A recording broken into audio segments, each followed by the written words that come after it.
Hello everybody and welcome back to the Helix. It's been a while, but we're getting right back into it. Battle for Zendikar. At PAX, Wizards announced a lot of great cards for Battle for Zendikar. Let's look at a few of them. Umaga, the Ceaseless Hunger, looks wow. That's 10 mana, 10/10. When you cast it, you exile 2, is indestructible. It doesn't shuffle back in if it goes to the graveyard. But what it does do is the attack makes your opponent mill the top 20 cards of their deck. This is going to make sure that this guy ends the game fast. How fast? Well, 3 attacks in, and every format outside of ADH is probably over. Looking at the other Eldrazi, cards like this that don't even have to resolve to make a difference usually make a huge impact on the game, and I can see this one going all the way back to Tron even. Either way, Umaga is going to make a great antithesis for the set. Moving down the line, we have new full art plains, islands, swamps, mountains, and forest, fresh out of the gate. This set promises to be such a spectacular art show, maybe even John Avon would be proud of. But Wizards is getting pretty crazy on us too. In place of a few mythics at the foil rarity, we're going to see some very, very beautiful lands in the form of some fetch lands and some shock lands that look gorgeous. This set is fantastic for art, and Zendikar promises to be the landscape of the ages. Moving back to some beef, Omnath, the Locust of Rage, makes his other incarnation look like a dandelion. For 7 mana, he's not the largest guy for his stance, but that stance gets pretty wide across a few lands that give him some extra friends, and then when he or his friends die, he's doing 3 damage to something. If you're going the whole 9 yards to get this guy into play already, you might as well leave a fetch land or 2 to make sure he gets value.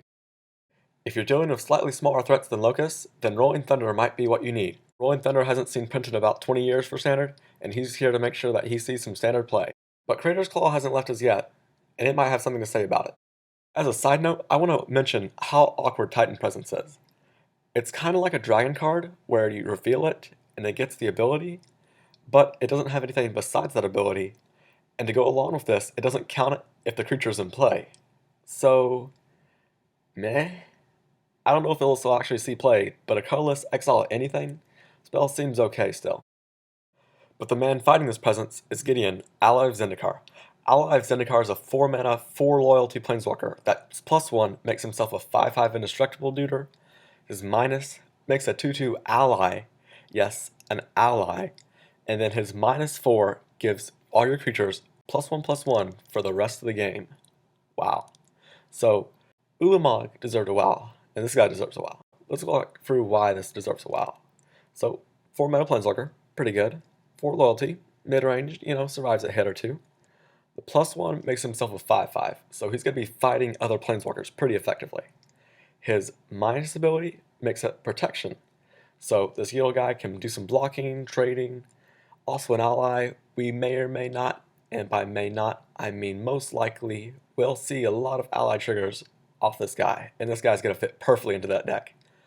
Giving all your guys allies, for instance, +1/+1 for the rest of the game doesn't seem bad either. So I can definitely see a couple +1s with this guy, mixed with some -4s to get the team rolling, after some 0s to get a board presence. This guy's going to be arming the can, and I think he can do it. Ruinous Bath, it's not bad, 3 mana, destroy target creature or planeswalkers, hero's downfall, we miss you, but at sorcery speed, you're not bad. Awaken for 7 mana, giving yourself a 4/4, that seems pretty good though too. You know what, this might see some play, I think. Maybe, I don't know. Nah. I'm going to show Radiant Flames before I show my next 5 cards, because the mana base is going to be so good for the next standard format that those suffering from epilepsy may want to close your eyes, because the colors are going to get intense. Now, for Radiant Flames itself, I'm a huge fan. 3 mana, Anger of the Gods, didn't make the cut a lot of times, but for those 3 to 5 mana decks, where this has a huge amount of versatility, this is going to get there in a big way. Prairie Stream, Sunken Harrow, Smoldering Marsh, Cinder Glade, Canopy Vista are going to be insane in Standard.